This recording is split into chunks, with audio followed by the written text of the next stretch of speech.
Good morning everyone. Welcome to PW only IAS. दोस्तों, आप सबको आर्टिकल 142 के बारे में पता होगा। आर्टिकल 142 बात करता है सुप्रीम कोर्ट की स्पेशल पावर के बारे में। सुप्रीम कोर्ट के पास एक एक्सेप्शनल पावर है जहां पर कंप्लीट जस्टिस करने के लिए वो कुछ पर्टिकुलर एक्शन यहाँ पे ले सकते हैं। अब आपको पता होगा कि लास्ट मंथ जंतर मंतर पे प्रोटेस्ट हुए थे एंड वहाँ पर सरकार के द्वारा जो पुलिस के द्वारा ऐसा नोटिस किया गया कि कुछ तो बहुत ही बच्चे थे जिन्होंने यहाँ पे प्रोटेस्ट किया। अब उनके ऊपर भी एफआईआर होगी, बट कुछ ऐसे लोग भी थे जिनके ऊपर बहुत ही serious rape charges, murder charges, child sex abuse, इस प्रकार के केसेस ऑलरेडी पास्ट में चलते आ रहे थे। अब देखो, सुप्रीम कोर्ट ने यहाँ पर ये बोला है कि देखो, जो तो से स्टूडेंट्स उनके ऊपर जो भी एफआईआर वगैरह हुई हैं वो सारी की सारी सुप्रीम कोर्ट खत्म कर देगा। क्वेश्चन आएगा वो कैसे? भाई आर्टिकल 142 के माध्यम से। पर जो ऐसे लोग थे जिनके ऊपर सीरियस मर्डर के चार्जेस, रेप के चार्जेस, राइट, इनके ऊपर क्या करना है, इनको अभी हम यहाँ पे फ्यूचर में डिसाइड करेंगे। केस बाय केस यहाँ बात इसकी डिस्कस करी जाएगी। तो ऐसा यहाँ पे सरकार के द्वारा बोला गया है कि लगभग 2800 लोग ऐसे थे जिसको कि आइडेंटिफाई किया गया है, जिनकी हिस्ट्री रही है इस प्रकार के अलग अलग अलग अलग केसेस के अंदर आरोपी पाए जाने की, राइट। बाकी जो लोग थे वो सारे के सारे स्टूडेंट्स थे। अब एक चीज और इंटरेस्टिंग है, पुलिस ने यहाँ पर फेशियल रिकॉग्निशन का इस्तेमाल किया। क्या इस प्रकार से फेशियल रिकॉग्निशन का इस्तेमाल करना जो लोग प्रोटेस्ट में आए हैं उसके ऊपर भी सुप्रीम कोर्ट फिलहाल यहाँ पे उसको सुनवाई करेगा। अभी वो सुनवाई स्टार्ट नहीं हुई है। दोस्तों, डेट है आज की 19 अगस्त 2026 एंड आप सभी का स्वागत है आज के प्रीलिम बूस्टर न्यूज़ डिस्कशन में। स्टार्ट करते हैं। पहला टॉपिक जो आज हमें डिस्कस करना है ना, वो है कि सीएजी ने ऐसा पाया है कि रेलवेज के अंदर जो पानी मिलता है ना, जो ड्रिंकिंग वाटर आप लोग यहाँ पे देखते हो रेलवे स्टेशन के ऊपर, उसमें ई कोलाई आपको देखने को मिलेगा। अब पहली चीज़ तो ये है कि आखिर सर ये ई कोलाई होता क्या है। देखो, जब मैं बात करता हूँ ना ई कोलाई की, तो यहाँ पर इसकी आप नाम देखिएगा, एस्चरिचिया कोलाई। ठीक है, इसको ई कोलाई बोलते हैं। ये एक प्रकार का बैक्टीरिया होता है। अब कई बार आप लोगों ने नोटिस किया होगा कि जैसे पशु कहीं पर अपना एक्सक्रीटा यहाँ पे करते हैं, ह्यूमंस एक्सक्रीटा हो सकता है। ये जो फीकल वेस्ट वगैरह होता है ना, ये कई बार आगे जाके पानी में मिल जाता है। अब इस एक्सक्रीटा के अंदर, इस वेस्ट के अंदर, फीकल वेस्ट के अंदर ये बैक्टीरिया देखने को मिलता है, ई. और अगर ये पानी में चला जाएगा सीवेज पाइपलाइंस के माध्यम से, तो पानी को गंदा कर देगा। और यही पानी कई बार यहाँ पे आपके रेलवे के पानी तक पहुँच जाता है। अगर लोग ये वाला पानी पिएंगे तो उनको बहुत सारी बीमारियां हो सकती हैं। For example diarrhoea, digestive issues, urinary tract infection, vomiting, ठीक है। एंड खासकर बच्चों के रिगार्डिंग तो ये बहुत ज़्यादा खतरनाक हो सकता है। तो भले ही थोड़ी सी मात्रा के अंदर हो ई कोलाई, तो उस केस में आपको इन्फेक्शन यहाँ पे हो सकती है। कई बार आप लोग सुनते भी होंगे ना कि कई बार ट्रैवल में बच्चे बीमार हो जाते हैं। उसका कारण ये है कि आपने गंदा पानी पिया जिसमें ई कोलाई की मात्रा काफ़ी ज़्यादा थी। ठीक है, ज़्यादातर स्ट्रेन इसके हार्मलेस होंगे, पर कुछ ऐसे स्ट्रेन्स होंगे जो काफ़ी ज़्यादा बीमारियां कॉज कर सकते हैं। इनफैक्ट ना, इसके स्ट्रेन्स को हम दो पार्ट में डिवाइड कर सकते हैं। एक होता है नॉन पैथोजेनिक, एक होता है पैथोजेनिक। नॉन पैथोजेनिक वाले हार्मलेस होते हैं, ये इंसानों को कोई हार्म नहीं करते, कोई नुकसान नहीं पहुंचाते। पर जो पैथोजेनिक वाले होते हैं ना, ये टॉक्सिन प्रोड्यूस करते हैं और इससे डायरिया और बाकी चीज़ें यहाँ पे हो सकती हैं। सोर्सेज मैंने आपको यहाँ पे बता ही दिए। इससे इम्पैक्ट यही होता है कि डायरिया हो सकता है, क्रैम्प्स, वॉमिटिंग, फीवर, डिहाइड्रेशन, और कई बार एक्सट्रीम केसेस के अंदर किडनी डैमेज होने का भी खतरा यहाँ पे रहता है। तो कोशिश यही करनी चाहिए कि जो फीकल कंटेमिनेशन है यहाँ पे ना हो पाए, वाटर मैनेजमेंट सेफ हो, सीवेज का डिस्पोजल सही ढंग से हो, सैनिटेशन, पेस्ट कंट्रोल। अगर ये सारी चीज़ें होंगी तो उस केस में ये सारे केसेस को हम यहाँ पे हैंडल कर पाएंगे। अब ये जो सीएजी ने यहाँ पे अपनी ऑडिटिंग करी है ना, उसमें देखा गया कि केवल और केवल 54 रेलवे स्टेशन ऐसे थे आउट ऑफ 512 जहां पर ये सारे नॉर्म्स मीट थे। मतलब केवल 11% रेलवे स्टेशन के ऊपर जो पानी है वो सही है।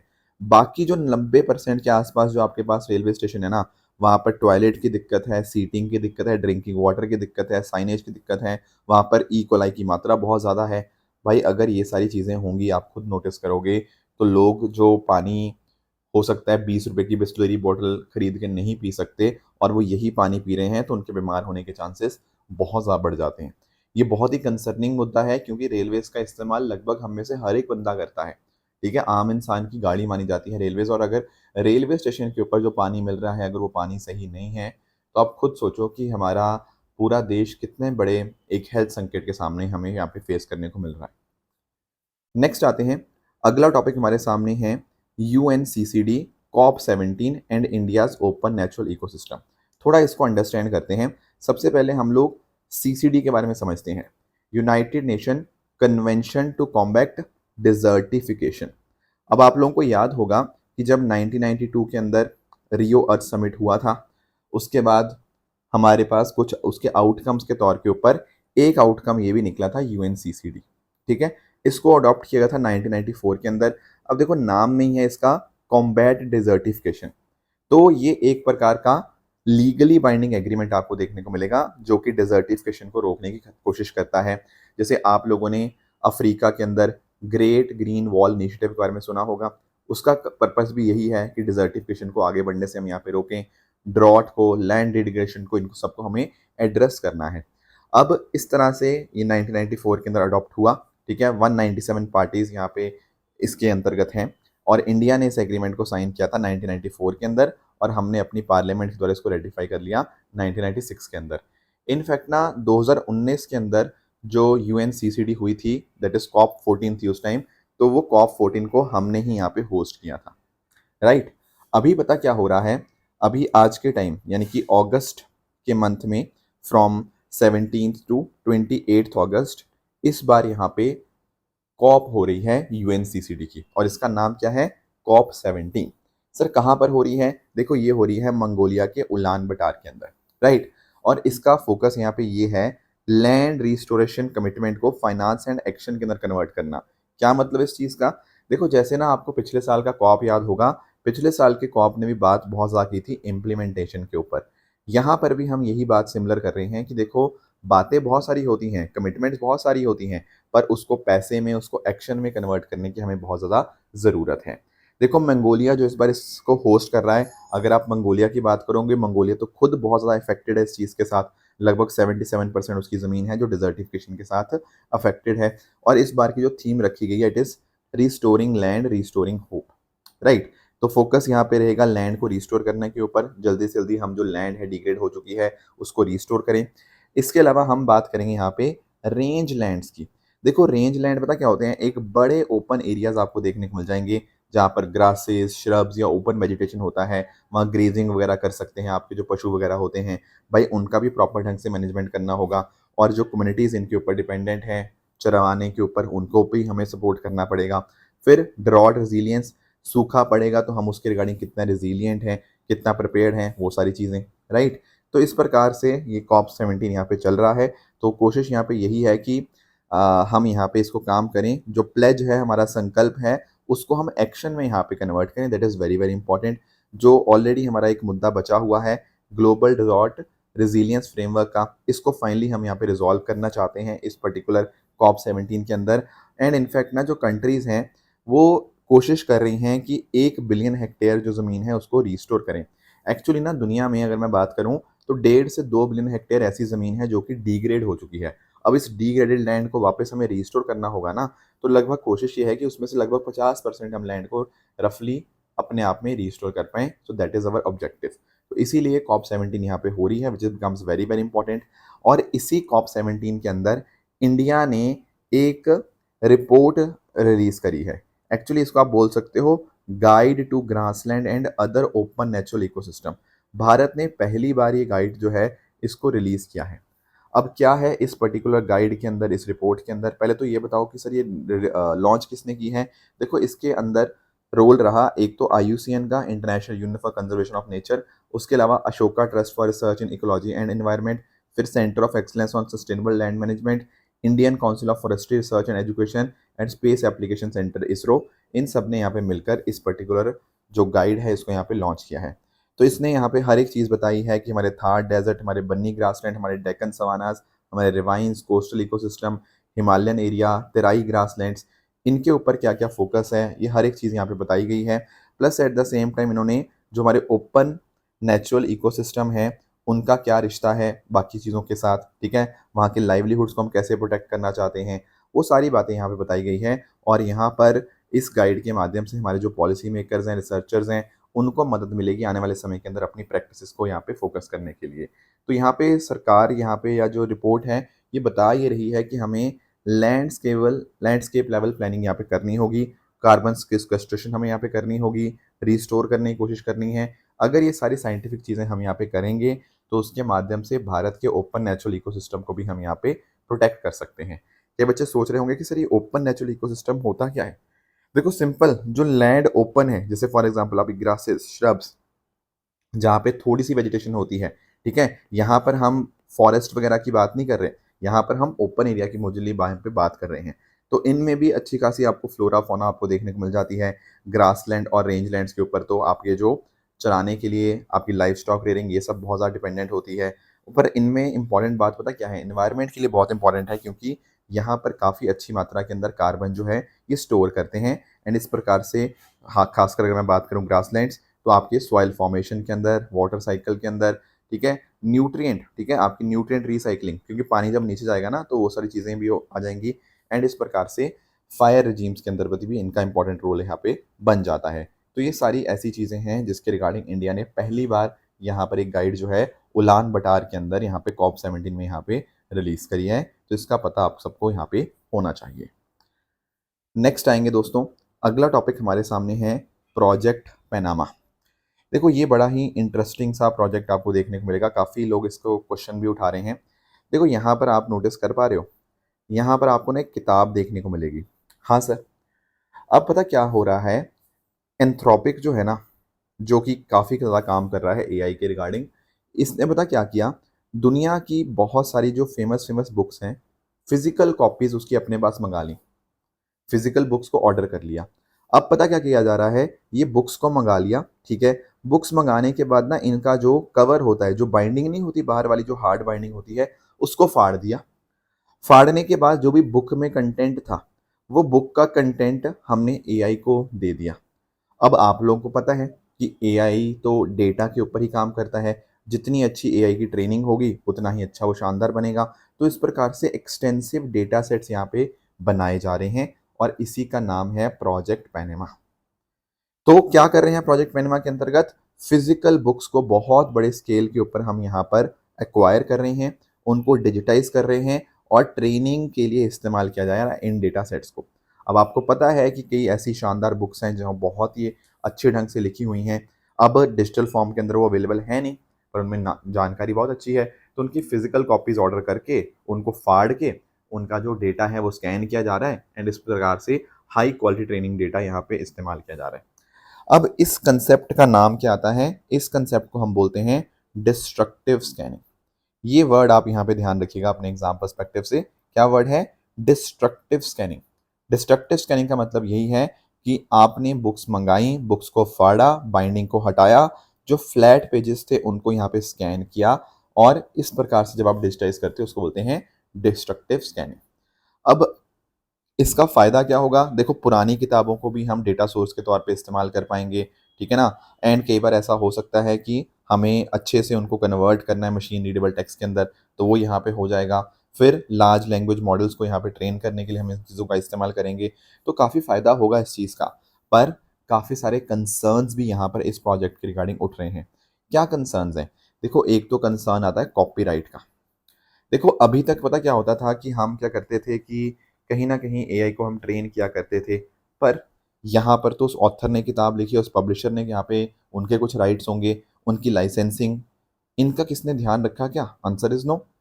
फिर इसके अलावा देखो जब हम डिस्ट्रक्टिव स्कैनिंग कर रहे हैं इस प्रकार से, हम फिजिकल बुक्स को या फिजिकल कॉपीज को हम डैमेज कर लें परमानेंटली। कई बार ऐसा हो सकता है कि कुछ पुरानी किताबें हैं, कुछ रेयर किताबें हैं, जिनकी केवल और केवल कुछ एक कॉपीज ही दुनिया में बची हुई हैं। अगर हमने उनको ही बुक्स को डिस्ट्रॉय कर दिया, बस उसकी जानकारी अपने पास रख ली, तो वो भी प्रॉब्लमेटिक हो जाएगा। ऑथर्स और पब्लिशर्स के ऊपर इम्पैक्ट आएगा। अगर उनको देखो आपने किताबें मंगा ली, आपने उनसे 400 रुपये की किताब अपने पास ऑर्डर करके अपने पास मंगा ली, पर ऑथर को तो बहुत ही कम पैसे मिले। भाई आप उनसे लाखों करोड़ों रुपए की जो इन्फॉर्मेशन है वो वहाँ से एक्सट्रैक्ट करके अपने डेटा सेट को आप अपने ट्रेन करे जा रहे हो, तो आगे से कोई ऑथर्स वगैरह कोई क्यों ही किताब लिखेंगे, क्योंकि आप कहीं ना कहीं उनकी सारी जानकारी तो अपने पास लिए जा रहे हो। तो अगर उनको पेमेंट नहीं होगी ऑथर्स को, तो उससे बहुत ज़्यादा दिक्कत आ जाएगी, ठीक है। इंटेलेक्चुअल प्रॉपर्टी जो हमारे कॉपीराइट्स वगैरह होते हैं उनके ऊपर कंसर्न आ जाएगा। तो इस प्रकार से देखो ये बहुत ज़्यादा कंसर्निंग मामला है प्रोजेक्ट पैनामा। तो हमें कोशिश ये करनी चाहिए कि भाई एआई इनोवेशन है, ठीक है, अच्छी बात है, पर कॉपीराइट्स का भी हम यहाँ पे ध्यान रखें। हमारे ऑथर्स को, हमारे बुक्स को यहाँ पे इस प्रकार से नुकसान नहीं पहुंचना चाहिए। आगे आते हैं दोस्तों, अगला टॉपिक है MQ-9B सी गार्जियन ड्रोन्स। अब देखो इसको अंडरस्टैंड करते हैं। हमारी मिनिस्ट्री ऑफ डिफेंस ने ना बेसिकली 2000 करोड़ का कॉन्ट्रैक्ट साइन किया है। यूएस की एक कंपनी है, जनरल एटॉमिक एरोनॉटिकल सिस्टम। कहाँ की है ये? यूएस की। अब इनके साथ हमने जो कॉन्ट्रैक्ट साइन किया, अब उसके माध्यम से क्या होगा, इस प्रकार के ना 2 ड्रोन्स होंगे, MQ-9B सी गार्जियन ड्रोन। इनको हम लीज पे लेंगे 2.5 साल के लिए, 30 मंथ्स के लिए। अब क्वेश्चन ये आएगा सर इनका फायदा क्या? देखो यहाँ पर पहले बात तो ये वर्ड पढ़ो, वर्ड क्या है ये? सी गार्जियन। सी गार्जियन मतलब सर हमारा जो भी पानी वाला मैरीटाइम वाला रीजन है, उनके लिए सर्वेलेंस के लिए इनका काम होगा। देखो एक्चुअली ना कई लोग ना इसको ऐसा भी बोल रहे हैं कि इसका काम पता क्या होगा, इस ड्रोन का, ये जो 2 ड्रोन हम मंगा रहे हैं, इसको आईज इन द स्काई भी हम बोल सकते हैं, खासकर इंडियन ओशन रीजन के अंदर। अब आपको पता है चाइना अलग अलग प्रकार की नेवल एक्टिविटीज़ करने की कोशिश करता है इंडियन ओशन के अंदर। कई बार फॉरेन वॉरशिप्स आ जाती हैं, कई बार पायरेसी वाले मुद्दे आते हैं, कई बार कुछ गड़बड़ कोई वेसल मूव कर रही हो सकती है पानी के अंदर, पायरेसी वाली चीज़ हो जाती है, कई बार इलीगल फिशिंग हो रखी होती है। तो इन सब चीज़ों के ऊपर क्या हमें इंफॉर्मेशन नहीं होनी चाहिए? क्या इंडिया को मॉनिटर नहीं करना? बिल्कुल करना है। तो इस ड्रोन के अंदर ना बहुत ही शानदार सेंसर्स हैं, ठीक है। इस ड्रोन के अंदर अगर मैं बात करूँ ना, जो सेंसर्स हैं उसमें infrared sensor, electro optical sensors आपको देखने को मिल जाएंगे, रडार सिस्टम है जिसके माध्यम से शिप्स को डिटेक्ट करना, वेसल्स को ट्रैक करना, मॉनिटर करना इंपॉर्टेंट एरियाज को, वो सारा काम यहाँ पर आसान हो जाएगा। तो जो सी गार्जियन होता है ना, वो 40,000 फीट की हाइट के ऊपर यहाँ पे ऑपरेट कर सकता है एंड लगातार 40 घंटे तक यहाँ पे हवा में रह सकता है। तो बहुत लंबा इसका एंड्योरेंस आपको देखने को मिल जाएगा, जिसमें sensors, radar, electro optical infrared system आपको देखने को मिल जाएंगे, जो रियल टाइम अवेयरनेस आपको यहाँ पे देंगे। फिर ये anti surface warfare, anti submarine warfare, search and rescue operations, इन सब के अंदर भी यहाँ पे हेल्प कर सकता है। तो डेफिनेटली MQ-9 भी बहुत ज़्यादा भारत की जो स्ट्रेंथ है उसको यहाँ पर इंक्रीज करेगा। तो किसने इसको डेवलप किया है? Bye general atomic aeronautical system, जो मैंने बताया यूएस की एक कंपनी आपको देखने को मिल जाएगी। ये MQ-9B का ही एक वर्जन आपको देखने को मिल जाता है। और ये क्या है? It is a high altitude long endurance. समझ गए ना हाई एल्टीट्यूड क्यों? क्योंकि मैंने बताया 40,000 फीट के ऊपर है एंड लगातार 40 घंटे तक काम कर सकता है, तो that is why long endurance, ठीक है। तो रिमोटली पायलटेड, इसके ऊपर पायलट की कोई ज़रूरत नहीं है, हम यहाँ पे धरती से इसको कंट्रोल कर पाएंगे। So that is why it becomes very very important. अगला टॉपिक हमारे सामने है, दैट इज रिगार्डिंग एक्सरसाइज मैत्री 15। देखो जो एक्सरसाइज मैत्री है ना, वो इंडिया और थाईलैंड के बीच में होती है। तो भारत की आर्मी और रॉयल थाई आर्मी ये आपस में मिलकर इस प्रकार की मिलिट्री एक्सरसाइज यहाँ पे कंडक्ट करते हैं। और इनफैक्ट अगर आप नोटिस करोगे ना, ये 2006 में स्टार्ट हो गया था, तो लगभग 20 साल यहाँ पे हो चुके हैं। तो एक बार भारत में होता है, एक बार यहाँ पे होता है थाईलैंड के अंदर। तो इस बार थाईलैंड के अंदर यहाँ पे हो रहा है, वहाँ पर विवादी रंग स्थित कैंप में यहाँ पर आपको ये एक्सरसाइज होती हुई देखने को मिल जाएगी। तो भारत की तरफ से लगभग 85 लोग यहाँ पर हैं एंड सेम यहाँ पर थाईलैंड की तरफ से भी 85 लोग ही आपको पार्टिसिपेट करते हुए देखने को मिल जाएंगे। तो भारत की तरफ से जो 9 गोरखा राइफल्स है ना, इनके द्वारा यहाँ पर आपको पार्टिसिपेशन देखने को मिलेगा मैत्री 15 के अंदर। फ़ायदा देखो इन एक्सरसाइज का यही होता है कि इससे हम आपस में इंटरऑपरेबिलिटी जो है वो यहाँ पर बहुत बेहतर ढंग से कर पाते हैं। Counter terrorism operation, counter insurgency operation में बहुत ज़्यादा हेल्प यहाँ पे मिल जाती है। तो ये जो ऑपरेशंस हो रहे हैं, ये जंगल और सेमी अर्बन ऑपरेशंस हैं। कहीं पर रेड कंडक्ट करना, टैक्टिकल ड्रिल्स करना, काउंटर टेररिज्म ऑपरेशन परफॉर्म करना, ये सारी चीज़ें यहाँ पे हो रही हैं। और जैसा कि चैप्टर 7 ऑफ यूएन चार्टर में गिवन है, उस हिसाब से यहाँ पे ऑपरेशन यहाँ पे कंडक्ट किए जा रहे हैं। तो डेफिनेटली दोनों देश जो हैं एक दूसरे से काफ़ी सारी चीज़ें यहाँ पे सीखेंगे। तो ये सारे कुछ टॉपिक्स थे जो आज हमें डिस्कस करने थे। अब रही बात ट्रू एंड फॉल्स स्टेटमेंट की, यहाँ पे सामने कुछ स्टेटमेंट्स हैं, इनको आप पढ़िएगा, बताइएगा इनमें से कौन सा सही है, कौन सा गलत है। एंड जो कल मैंने होमवर्क दिया था, एक था सूर्य पथ तिरंगा के बारे में। तो बिल्कुल देखो ये जो रिले थी, ये high commission of India in Fiji से यहाँ पे लॉन्च करी गई एंड ये कहीं ना कहीं दिखाता है राइजिंग सन को। That is a correct statement. मैंने बताया था ना कैसे हमारा फ्लैग अलग अलग जगह पे यहाँ पे आपका किया गया, राइट। सेकेंड स्टेटमेंट है इंडियाज फर्स्ट वर्चुअल जू, तो क्या ये असम के अंदर है? नो, ये आपका पहला जो वर्चुअल जू है भारत का वो आपको इंदौर एमपी में स्टार्ट होता हुआ देखने को मिला है। So that is why second statement is incorrect. Bar council of India, देखो बार काउंसिल ऑफ इंडिया अपने आप में एक स्टैट्यूटरी बॉडी है, इसको बनाया गया है एडवोकेट एक्ट 1961 के अंतर्गत, जिसके माध्यम से हम अपना लीगल प्रोफेशन, लीगल एजुकेशन इसको रेगुलेट करते हैं। तो थर्ड इज ऑल्सो इनकरेक्ट। बाकी जो चौथा स्टेटमेंट है क्रोमियम के बारे में, ये बात अपने आप में बिल्कुल यहाँ पे करेक्ट है, राइट। तो ये थी हमारी आज की डिस्कशन। इस तरह से आप सब लोग हार्डवर्क करते रहिए। All the very best. जय हिंद, जय भारत।